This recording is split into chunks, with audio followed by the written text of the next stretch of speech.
গাজা উপত্যকা জুড়ে হত্যা ও ধ্বংসযজ্ঞের প্রেক্ষাপটে বহু বছরের ছায়াযুদ্ধ থেকে বেরিয়ে এখন প্রকাশ্যে লড়াইয়ে অবতীর্ণ ইসরায়েল ও ইরান।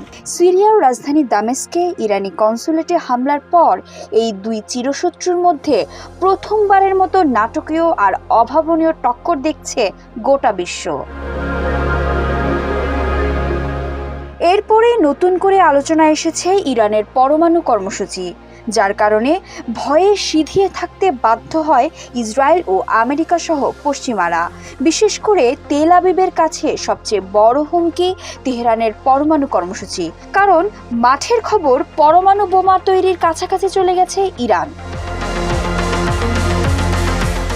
যুক্তরাষ্ট্র বলছে কর্মসূচির আড়ালে পরমাণু অস্ত্র তৈরির চেষ্টা চালাচ্ছে ইরান, শুধু বলেই ক্ষান্ত হয়নি। এজন্য দেশটির ওপর নানা সময়ে